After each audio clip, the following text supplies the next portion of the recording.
Olá,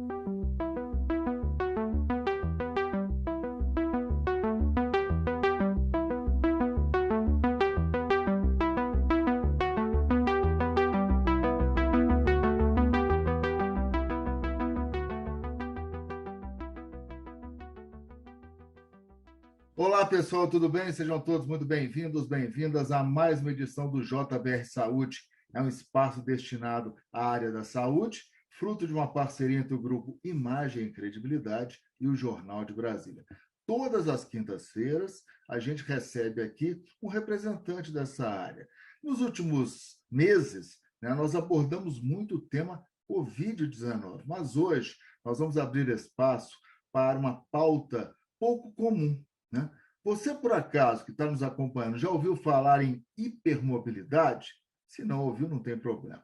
Hoje nós convidamos a doutora Angele Giacomo, ela é médica fisiatra e sócia do Centro Especializado em Hipermobilidade e Dor. Inclusive, é o primeiro centro do país que visa justamente abordar essas duas questões, hipermobilidade e dor. Doutora Angele, muito obrigado por aceitar o nosso convite, tudo bem? Tudo bem, Estevão, eu que agradeço o convite. Eu vou aproveitar, porque eu acho que um dos nossos objetivos aqui, doutora Angele, é sermos muito didáticos, né? E eu acho que a fisiatria é uma área que também merece alguns esclarecimentos. O que uma médica, um médico fisiatra faz? Qual é o objetivo dele? Excelente pergunta, Estevão.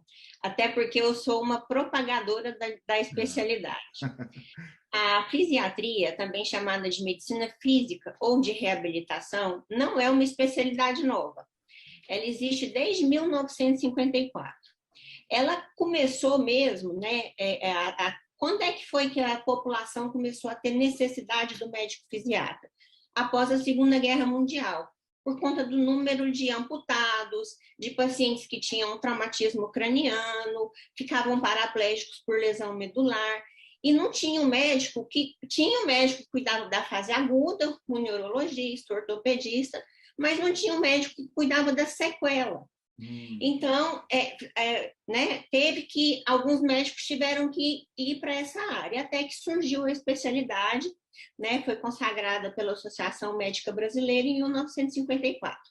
O fisiatra, ele cuida de dois grandes grupos de pacientes. Os grandes incapacitados, que são pacientes, como eu disse, amputados, paraplégicos, tetraplégicos. Geralmente, esses pacientes não estão no consultório, no nosso dia a dia. Eles estão em grandes centros de reabilitação, como, por exemplo, a ACD, em São Paulo, na Rede Sara, né? Aqui em Brasília também o Hospital de Apoio, e os pequenos incapacitados, que, no geral, são os pacientes com dor crônica. Então, acaba que no nosso dia a dia, o paciente de consultório é mais o pequeno incapacitado mesmo. Aquele que sofre da chamada dor crônica. Exatamente. Dor crônica é aquela dor que é difícil passar, né? A pessoa acaba até se acostumando, embora não deva, a pessoa acaba se acostumando com essa realidade, né, doutor? Então, na nossa graduação, nós não estudamos muito dor. Isso, graças a Deus, tem mudado com as ligas de dor nas faculdades de medicina. Mas nós não somos treinados a tratar o paciente na fase crônica. A gente é acostumado a apagar incêndio. O médico ele quer ser, né, o salva-vidas. Mas e o paciente crônico? Nenhuma dor é normal. Toda dor tem que ser tratada. Então, acostumar com a dor, isso não é legal. Isso é muito ruim, porque gera um monte de circuitos que a gente chama de modulação da dor no nosso sistema neurológico, que não é bom para o paciente. Isso, a longo prazo, traz consequências muito ruins. Então, com certeza, é uma prevalência altíssima de pacientes com dor crônica, principalmente dores de coluna e dores de cabeça na nossa população. E que não tem, ou seja, tem muita gente que sofre sem necessidade, porque não tem o tratamento adequado. Isso é muito importante. Daqui a pouco a gente volta para essa área da dor. Como a senhora falou, atinge milhões de brasileiros e no mundo, então, nem se fala. Mas vamos para a hipermobilidade. Eu me espantei quando recebi essa informação. de que, segundo pesquisas internacionais, 30% da população mundial sofrem da hipermobilidade. É muita gente. É muita gente, Estevão. E, infelizmente, o Brasil não publica nada a respeito do tema. Todos os artigos científicos que a gente tem, ou são da França, o Chile publica muito, mas o Brasil é muito pobre, né, de conhecimento nessa área. O Jaime Bravo, um chileno que publica bastante, ele cita essa prevalência na população, de 30%. O que acontece? Toda criança é mais flexível, normal, né? Então, às vezes os pais veem aquilo como uma qualidade. Aquela criança que faz abertura com facilidade, coloca o pezinho atrás da cabeça, é até engraçadinho, né? Faz graça para os colegas, sai uma junta em volta do lugar, o dedo sai do lugar, fica fazendo gracinha com aquilo porque não sente nada. Só que ao longo da vida, é natural que a gente vai encurtando. Então, até mesmo aquela criança que tinha muita frouxidão ligamentar, ao longo da vida dela, ela vai ficando mais encurtada, né? Isso é natural da vida. E acaba que isso traz, essa frouxidão ligamentar traz ao longo da vida muitas repercussões. Pouco visto na infância, isso é mais visto depois da puberdade, tanto no homem quanto na mulher. Agora, é interessante, então, pelo que eu estou percebendo, a hipermobilidade é a facilidade extrema de você botar o braço para trás. É igual aquele artista de circo, artista circense. Exatamente. Obviamente, a gente não pode fazer uma comparação, porque, de repente, ele se aproveitou dessa patologia, né? Soube conviver com ela e até vive profissionalmente dela. Mas isso é 0,0. Um doping natural. Exatamente, um doping natural. Então, a senhora falou que a criança já nasce, já é de nascença essa hipermobilidade? Sim, essa alteração é uma alteração genética nas fibras do colágeno. Então, quando a gente faz o diagnóstico de um paciente, Estevão, a gente faz da família toda. Então, a gente vai procurar na árvore genealógica dele se ele, né, se essa alteração veio da família paterna ou materna. E aí, de acordo com a família, a gente começa a investigar, né, de acordo com a família, enfim, de acordo com o pai ou com a mãe, né, quem trouxe essa alteração para o paciente. Então, assim, ela é muito vista na infância, mas assintomática.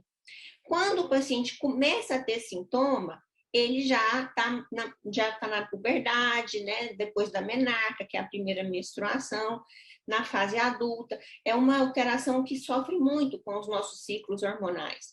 Então, gravidez, a dor altera, a fadiga. Então, é muito variável os sintomas de acordo com os hormônios. Agora, tudo bem, mas é bom até a gente alertar. Os pais. Quando os pais perceberem que tem essa facilidade extrema, você até vai se espantar, não é possível que essa menina, esse menino consegue fazer isso. Já tem que ligar o alertazinho, né? Já tem. E assim, engraçado, né? Uma colega nossa que atende aqui na clínica foi falar sobre isso numa escola, ela se espantou com a quantidade de crianças. É mesmo? É um teste muito fácil, Estevão, é o do cotovelo. A gente estende o cotovelo, o nosso ângulo fisiológico é de 180 graus, sim, né? De extensão. Quem tem frouxidão ligamentar ou hipermobilidade, que é o termo médico, vai 200, 220 graus. A parte pós-cotovelo desce muito, né? Desce muito. É como se fosse uma contrarticulação. Então, assim, isso é um teste fácil de fazer, né? Um outro teste muito fácil de fazer é o polegar que encosta aqui no antebraço. O meu não encosta porque eu não tenho essa alteração. Dessas pessoas, o polegar encosta no antebraço? Não assim, assim, ó. Tá. Assim, isso. Né? Tá. Uma outra alteração bem visível é o joelhinho para trás. Se olha a criança de lado, ela está com o joelhinho bem jogado para trás. Né? Às vezes eles desenvolvem até uma postura assim, uma lordose acentuada para compensar o eixo sagital, porque o joelhinho é bem jogado para trás. Os pés, olha que interessante, os pés são mais planos, Por quê? Porque os ligamentos são frouxos, então o pé dá uma desabada. É o chamado pé chato. Pé chato. Às vezes, os pais ficam olhando só para o pé e procurando palmilha e rodando a cidade atrás de ortopedista infantil, ortopedista de pé, e não olha para o corpo todo. Então, nesses pacientes, por exemplo, os pais gastam uma fortuna com palmilhas, sendo que não vai adiantar, é estrutural, é genético, é dele. Então, eu posso pôr a palmilha que for ali, que na hora que eu tirar a palmilha, o pé vai desabar de novo. Entendi. Então, tem que ser um foco mais global. Essa é a intenção da nossa clínica, é abraçar o paciente como um todo. É um atendimento, digamos, multidisciplinar, que envolva vários profissionais. Isso. Aliás, isso é uma tendência hoje, né, doutora Angela? Em várias patologias, eu acho que é cada vez maior o intercâmbio, a troca de informações, até o paciente sendo atendido por uma equipe, né? Dá mais segurança também, né? Além da segurança, Estevão, não tem como eu tratar um paciente com dor crônica querendo ser dona dele. Não tem como. Ele tem que passar por uma equipe. A dor crônica envolve muitas coisas. Tem que ter um apoio de um psicólogo bom, tem que ter uma fisioterapia direcionada, né? Tem que ter nutricionista envolvido. Então, assim, tem que ter médicos, terapeuta ocupacional. Então, assim, não dá mais essa história de falar que o paciente é do doutor tal. Quando se trata de É muito comum, né? Muito comum. Em patologias crônicas, como a dor crônica, por exemplo, é impossível querer dar conta de tudo. Agora, daqui a pouco a gente chama um rápido intervalo, na segunda etapa a gente vai mergulhar mais nessa história da dor crônica. A hipermobilidade, a senhora falou que os sintomas tornam-se mais visíveis após a puberdade, na adolescência, né? E após a primeira menstruação, no caso das meninas. Esses sintomas são dores? Esses o quê? Não escutei? Esses sintomas são as dores propriamente ditas? Então, tem vários sintomas, vários. A hipermobilidade, Estevão, ela gera na pessoa várias alterações, é uma gama de alterações. É um tema até difícil de se estudar e é mais um motivo de um profissional só não dar conta do paciente.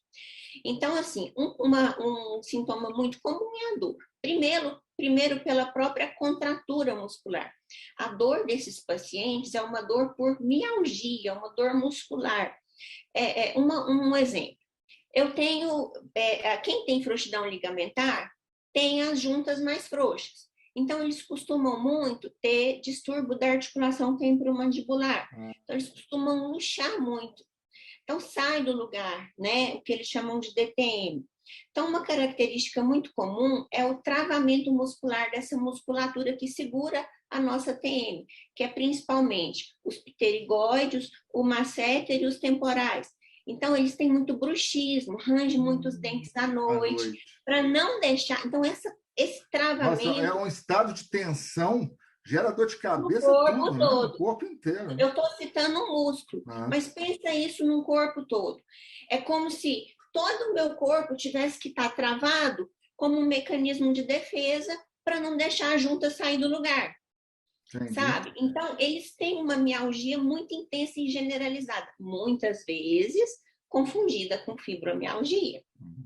O paciente com fibromialgia, ele melhora com alongamento, com pilates, com yoga. Um paciente hipermóvel, ele piora com alongamentos forçados, com pilates e com yoga. Então, olha que coisa interessante, só abrir um parênteses. Todo mundo acha que o alongamento é o paraíso para todo mundo, né? Para qualquer patologia. Né? Eu sou uma pessoa super encurtada, eu tenho que fazer alongamento, mas quem tem a hipermobilidade, alongamento é muito ruim, então. Ela pode alongar dentro do ângulo fisiológico. Isso tem que ser medido, orientado. Exatamente. Agora, por que na infância? Por que na infância não acontece nada? Não há nenhum sintoma? Acontece, sim, acontece. Só que os sintomas costumam aflorar. Tem sim. Vamos supor, eu falei da dor muscular. Tá. Um outro sintoma muito comum é a fadiga. São pacientes taxados de preguiçosos, de né? Malandros, né? Outro sintoma muito comum, a enxaqueca, que é a migrânia, né? Então, assim, eles são taxados como assim, uma criança com tanta dor de cabeça. Então, assim, pontualmente eles têm sintomas, mas na puberdade isso se aflora muito por conta da questão hormonal, né? Entendi. Então, o paciente, ele começa a ter, por exemplo, a mulher, né? Ela começa a ter aquelas cólicas e esses pacientes, essa alteração do colágeno, a gente pensa que é só articular, né? Não. Tem colágeno no nosso corpo todo. Então, assim, a mesma alteração articular acontece na pele. A pele desses pacientes é mais macia, mais aveludada. Aquele homem que você pega na mão e fala, nossa, parece mão de mulher, parece que você nunca trabalhou, Entendi, né? entendi. Eles, além da pele macia, eles têm também uma fragilidade dos vasos sanguíneos. Então, qualquer batidinha fica roxo, né? Então, assim, a mulher, como eu ia falando, ela na primeira menstruação, ela começa a ter cólicas incapacitantes, que ela tem que ir para o pronto-socorro toda vez. A menstruação com fluxo altíssimo, parece que ela vai ficar anêmica, Gera até né? anemia, né? Isso, por conta dessa fragilidade capilar. Então, a gente acha que é uma coisa articular só e não é. Tem muitos sintomas envolvidos. Não, e reflete no corpo inteiro. O papo está ótimo, mas eu tenho que sair para um rápido intervalo. Fiquem aí, que logo depois desse intervalo a gente volta a conversar com a doutora Angele Giacomo. Ela é uma das sócias do Centro Especializado em Hipermobilidade e Dor, inaugurado no último dia 28 aqui em Brasília, e está dando uma aula super didática para a gente desta patologia hipermobilidade que não é, convenhamos, tão divulgada como merece ser. Então, daqui a pouquinho a gente volta. Somos apaixonados por Brasília. Nascemos para cuidar da cidade e de seus moradores. E desde 1972, nos dedicamos a formar cidadãos bem informados, prontos para construir uma capital melhor e mais protagonista. De lá para cá, muita coisa mudou. Evoluímos para acompanhar as mudanças do mercado, da cidade e do mundo. Evoluímos para entregar conteúdo de forma mais rápida, fácil e eficiente. Jornal de Brasília. Informação, opinião e análise. De Brasília, por Brasília. Opa, estamos de volta. Vamos retomar o bate-papo aqui com a doutora Angele Giacomo. Ela é médica fisiatra, é uma das sócias do Centro Especializado em Hipermobilidade e Dor. Foi inaugurado no último dia 28 aqui em Brasília. Vamos lá, doutora Angele. Reflete no corpo inteiro a hipermobilidade, os sintomas mais agudos, a senhora ressaltou que é na adolescência, porém na infância, a gente já tem que ficar de olho, especialmente os pais, os familiares. É mais prevalente nos meninos ou nas meninas, na mulher ou no homem? Não existe isso. É mais sintomático nas meninas. Nos meninos, passam despercebido. Por exemplo, os homens têm testosterona, né, Estevão? A testosterona é muito mais alta. A testosterona, naturalmente, deixa o músculo mais trófico, mais forte. Então, o homem, ele às vezes passa uma vida inteira assintomático, porque o músculo dele é forte e não precisa doer para segurar a articulação no lugar. Então, hoje em dia, desde 2017, a classificação mudou. Antigamente, existia o termo benigno, e quem não era benigno era síndrome, a famosa síndrome de Ehlers-Danlos. Ehlers foi um dermatologista, Danlos foi outro dermatologista, olha para você ver, alteração de pele, que perceberam que quem tinha a pele muito macia, veludada, elástica, que trazia, igual, né, aquele pessoal que traz a pele do pescoço aqui no nariz, eles também tinham frouxidão ligamentar. Então, eles perceberam no mesmo paciente alterações de pele e nas articulações e deram o nome dessa síndrome. Desde 2017, a Associação Internacional das Doenças do Colágeno, né, da síndrome de Ehlers-Danlos, já mudou essa classificação. Hoje é assim, não existe mais esse termo benigno. Não existe hipermobilidade benigna.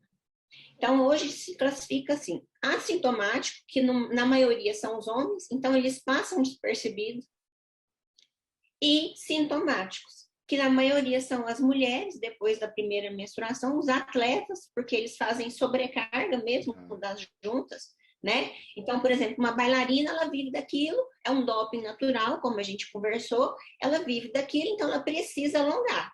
E quanto mais ela alonga, mais ela faz um desgaste articular, ela vai ter artrose precoce, um monte de alterações e vai começar a ter sintomas cedo, e muitos até precisam aposentar precocemente, né? A velhice cobra caro, né? O envelhecimento desse caso cobra caro. Cobra, e muitas vezes eles nem precisam envelhecer, porque eles começam a fazer a luta já como atletas e já com dor, né? E aí, dentro da classe dos sintomáticos, a gente tem aqueles que sim são sindrômicos, porque eles têm estigmas. O que são estigmas? Características peculiares, do tipo braços compridos em relação ao corpo, dedos das mãos compridos, o céu da boca fundo, umas bolinhas brancas no calcanhar, que é uma herniação de gordura por conta da fragilidade do colágeno, refluxo das válvulas do coração, estrias, queloide na cicatrização. Aí a pessoa que preenche esses critérios, a gente enquadra no termo síndrome de Ehlers-Danlos. Quem não encaixa, mas ainda assim tem sintoma, hoje, desde 2017, é chamado de desordem do espectro da hipermobilidade. Hoje em dia, a gente tem 13 tipos de síndrome de Ehlers-Danlos, de acordo com o colágeno acometido, sendo que 12 tem marcador, tem um genoma. Você colhe seu material genético e ele vem mostrando. E ainda não tem esse material genético. A Sociedade Internacional tinha prometido, né, mapear esse gene, chama Projeto ECHO, ECHO, até dezembro do ano passado. Mas veio a pandemia, tiveram que interromper. Mas em breve eles vão estar mapeando esse gene que falta, né, dos 13 tipos.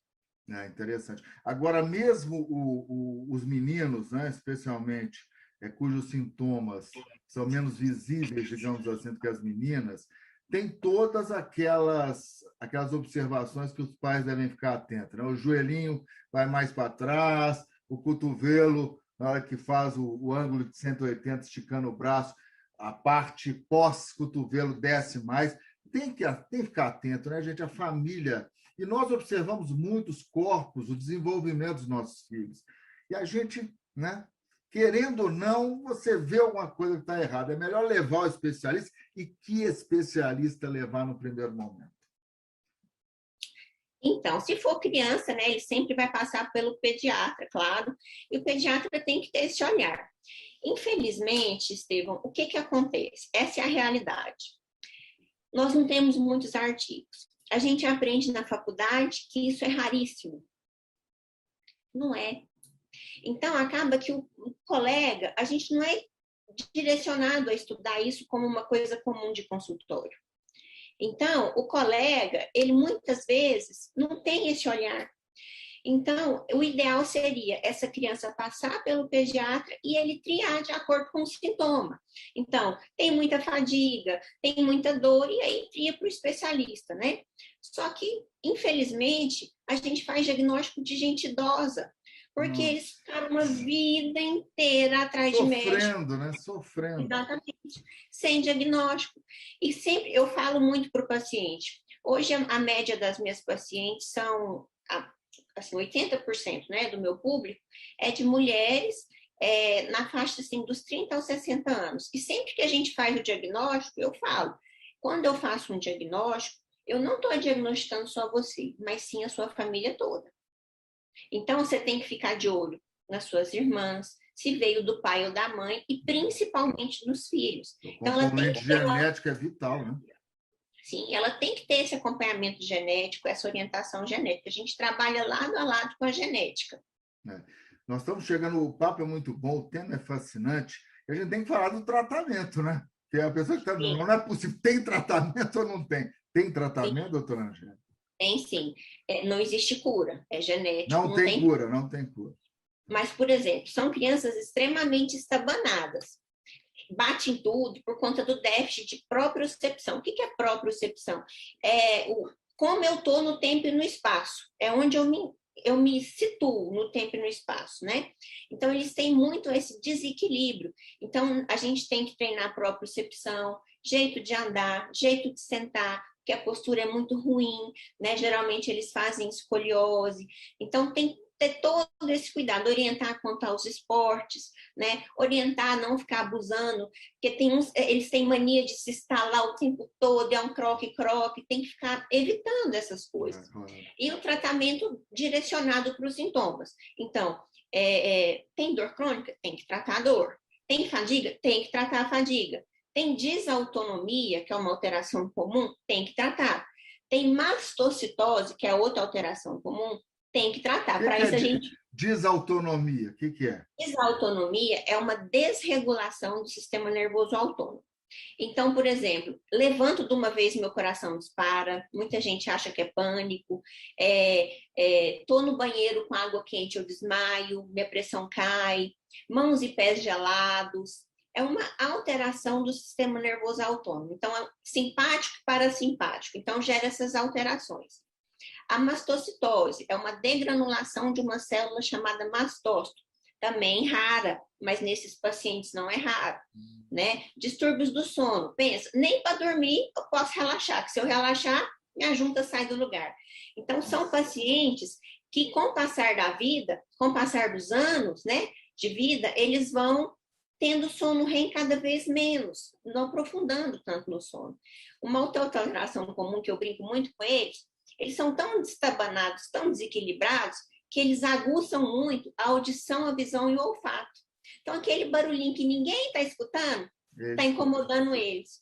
Aquele cheirinho que ninguém sente, eles estão sentindo, que é para não cair tanto. É um mecanismo de sobrevivência. Agora, então, pelo que eu estou entendendo, é uma doença, uma patologia onde você tem que tratar, não é caso a caso, como é que eu diria? Sintoma a sintoma. Sintoma. Eu não chamaria de patologia, porque tem o grupo dos assintomáticos. Tá. Então, tem gente que não é doente. É uma alteração genética na estrutura do colágeno. Né? Então, assim, quem tem essa alteração genética e tem sintoma, tem que ser tratado. E mesmo quem não tem sintoma, tem que receber o diagnóstico para ser orientado para que nunca tenha o sintoma. Ou que, se chegar a ter, que seja em nível, né, mais brando, vamos assim dizer. Agora, tendo o diagnóstico é fundamental e todos os sintomas descobertos, tem tratamento. Dá para manter uma qualidade de vida? Dá para praticar esporte, por exemplo? Com certeza. Com todas as orientações necessárias. Tem, inclusive, né? Tem que fazer atividade física orientada. Tem que fazer, sim. Natação é uma boa, por exemplo? Natação é sim. Tem pacientes que não toleram, no crawl, por exemplo, a rotação para na hora de respirar, porque o ângulo é muito forçado. Aí a gente usa o snorkel, ele se adapta bem. Mas questão de adaptação. Mas é fascinante, que é uma alteração, mas que abre um leque gigantesco, né? Gigantesco. Por isso que é tão complexo. Eu fico muito feliz de ter sido convidada para essa entrevista, porque nosso objetivo mesmo é levar isso para o maior número de pessoas possível, para que eles cheguem no nosso consultório o quanto antes. Com certeza, esse é o caminho. Para finalizar, eu nunca deixo a rede pública de lado, porque eu acho que a rede pública é tão vilipendiada, né? Porque tem tantos problemas, mas ela tem ilhas de excelência, o SUS merece aplauso, está aí com a pandemia, e a rede pública abraça, ou tenta abraçar, principalmente os mais carentes. Essa falta de informação prejudica o acesso dos mais carentes à rede pública, o diagnóstico é muito mais difícil para as pessoas que, de repente, não têm recursos para procurar tecnologia melhor, um consultório particular, por exemplo? Eu diria que o diagnóstico é igual, é difícil tanto no privado quanto no serviço público, porque a gente não estuda isso na faculdade. E o tratamento, com certeza, ele é mais dificultoso na rede pública, porque não tem as tecnologias que a gente tem hoje. Terapia por ondas de choque, terapia por radiofrequência direcionada. Então, com certeza, tudo fica mais difícil. Mas eu vou te falar, Estevão, que no HUB tem um ambulatório de dor crônica e eles têm uma ótima experiência com hipermóveis. Então, nós temos sim no SUS de Brasília alguém que entenda da patologia. Eu conversei já, inclusive, com o Dr. Carlos Gruppen. Exatamente, ele coordena lá. HUB, Excelente médico. Eu gosto muito dele, gostei muito da senhora também de conversar com a senhora. Parabéns pelo trabalho. E tomara, né, que com entrevista tão didática como essa, a gente consiga atingir o maior número de pessoas. Né? Muito obrigado mais uma vez, parabéns, sucesso aí no Centro Especializado em Hipermobilidade e Dor, viu? E as portas estão abertas aqui. Um abraço. Muito obrigada. Até mais. Essa entrevista vai estar disponível nesta quinta-feira. Anote aí, no site Jornal de Brasília, jornaldebrasilia.com.br e no imagemcredibilidade.com. Até a semana que vem, pessoal. Tchau, doutora Angélica.